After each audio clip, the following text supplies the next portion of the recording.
Solitude, ఒంటరితనం. Wait minute ప్రోగ్రామ్ను వీక్షించడానికి ఆన్లైన్కి వచ్చినటువంటి మీకు ప్రభు పేరిట శుభములు కలుగునుగాక.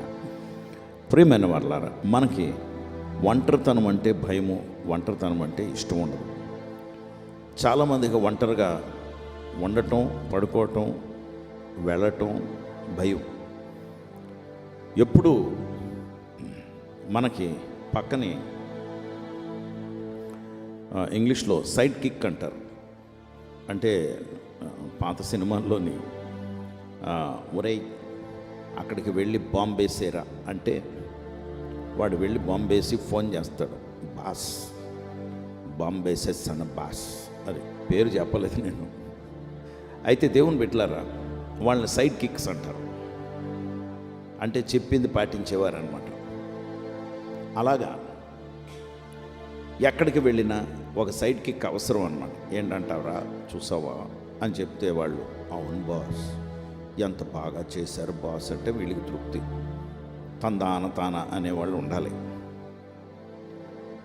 అంతేకాకుండా ఒంటరితనం అంటే కొంతమందికి భయం. ఎందుకంటే ఏ దెయ్యాలు వస్తాయో ఏంటో అని. చాలా విచిత్రం ఏంటంటే దైవజనులతో వ్యవహరించినటువంటి దేవుడు ఎప్పుడూ కూడా వారు ఒంటరిగా ఉన్నప్పుడు వ్యవహరించారు. When they were alone. అదే రీతిలో నాతో కూడా దేవుడు నేను ఒంటరిగా ఉన్నప్పుడే మాట్లాడారు. అయితే దేవుని బిడ్డలారా, ఈ ఒంటరితనమును యేసు ప్రభువారు కోరుకున్నారని కాదు, కానీ ఒంటరిగా ఉండి దేవునికి ప్రార్థన చేసి తదుపరి పరిచర్య చేశారు.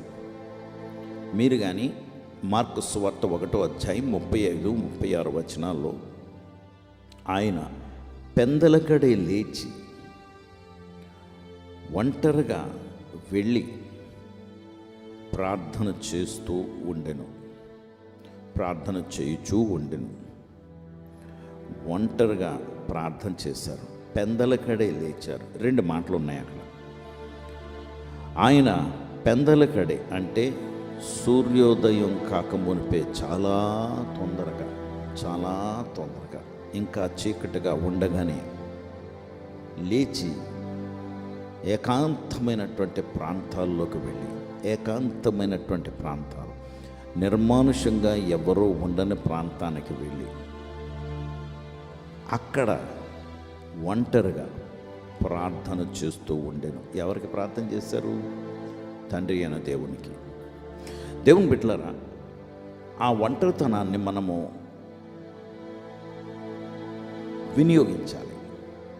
ఎందుకు వినియోగించాలి అంటే, దేవుడు మనతో మాట్లాడుతున్నప్పుడు, మనము దేవునితో మాట్లాడుతున్నప్పుడు ఏ డిస్టర్బెన్స్ లేకుండా ఫోన్లు పనిచేయవు. ఆ దినాల్లో ఫోన్లు లేవనుకోండి, మనుషులు ఎవరో మాట్లాడరు. కాఫీ తాగుతారా, లేకపోతే వేడి తక్కువగా ఉంది, వేడి ఎక్కువైపోయింది, ఇంకేం తింటారా, ఈరోజు భోజనం ఏంటి, ఈరోజు ఎక్కడికి వెళ్ళాలి, ఏ బట్టలు వేసుకుంటారు, ఏమీ ఉండవు. డాడీ ఫీజులు కట్టాలి ఉండవు. పిల్లల నుండి గొడవలు ఉండవు. భార్య భర్తలతో దగ్గర నుండి డిస్టర్బెన్స్లు ఉండవు. సమస్యలు ఏమీ కూడా తల పైకి ఎత్తవు. ఫ్రెండ్స్ ఎవరు ఫోన్ చేయరు. మీరు కూడా ఎవరికి ఫోన్ చేసి కొండలు చెప్పడానికి ఉండదు. కనుక ఏకాంతంగా ఉన్నప్పుడు, నిర్మానుష్యంగా ఉన్నప్పుడు, when there is no disturbance to the spirit and to the mind, నీ మనసుకి నీ హృదయానికి కలవరం ఏమీ లేనప్పుడు దేవుడు మాట్లాడటానికి ఇష్టపడతారు. ఎందుకంటే నీ మైండ్ ఏకాగ్రతతో, నీ మనసు ఏకాగ్రతతో దేవుని వైపు చూస్తుంటుంది. లేకపోతే ఆ టైంకి అక్కడికి వెళ్ళాలి, ఇక్కడికి వెళ్ళాలి, ఇది చెయ్యాలి, అది చెయ్యాలి, అది లేదు, ఇది కావాలి, ఏమీ కూడా డిస్టర్బెన్స్ ఉండదండి ఒంటరిగా ఉన్నప్పుడు.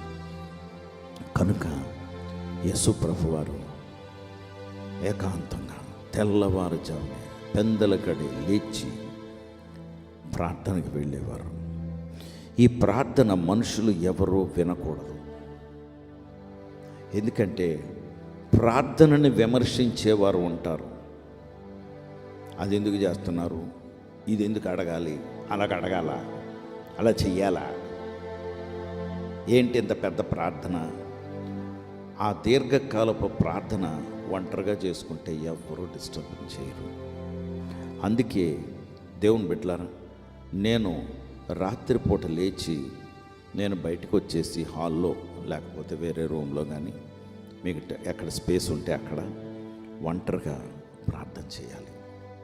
నేను అలాగే వచ్చేస్తే నేను ప్రార్థన చేస్తుంటే నా భార్య కూడా ఎప్పుడు లేస్తుందో తెలియదు, తను కూడా ఏకాంతంగా ప్రార్థన చేయటం నాకు తెలుసు. తన గదిలోకి తను వెళ్ళిపోయి ప్రార్థన చేస్తూ ఉంటుంది. ఏకాంతంగా ప్రార్థన చేయవలసినటువంటి అవసరము మన కొరకే డిస్టర్బెన్స్ లేకుండా ఉంటుంది. దేవుడు కూడా ఒక మెసేజ్ అందుతుంది, ఏమని, నాతో మాట్లాడటానికి నా బిడ్డలు అన్నీ కట్ చేసేసుకుని నాతో ముచ్చటించడానికి వచ్చారు అని ఆయన భావిస్తారు. దేవుని బిడ్డలారా, అందుకే ఏకాంతంగా ప్రార్థన చేయాలి. పోతే ఆఖరు పాయింట్ ఏంటంటే, ఇంకొకళ్ళు మన ప్రార్థన వింటే పొగుడుతారని ఇతరుల మధ్యలో అనుకుంటూ ఏడ్చుకునో, వాళ్ళు ఏమనుకుంటారో, మనల్ని ఎలా పొగుడుతారో, ఏం ప్రార్థన చేస్తున్నారండి అంటారేమోనని అందరి ఎదురుగుండా ప్రార్థన కోరుకుంటాం. రహస్య ప్రార్థన లేకుండా బాహాటముగా మనుషులకు మనం పరిచర్య చేయలేము. ప్రార్థన శక్తి అండి. Prayer is power. కానీ the prayer in solitude, the prayer when you are alone with God, that is powerful. ప్రార్థన చేయండి.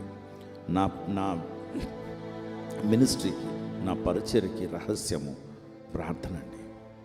అందుకే ఏకాంతంగా ఉండి ప్రార్థన చేయండి. దేవుడు తప్పకుండా మీ ప్రార్థన ఆలకించి మీకు జవాబిస్తాడు. పరిశుద్ధ ప్రభువా, మీకు వందనాలు, స్తోత్రాలు. నీ బిడ్డలను జ్ఞాపకం చేసుకోండి ప్రభువా. వారి ఏకాంత ప్రార్థనలో మీరు తోడుగా ఉండి నడిపించండి.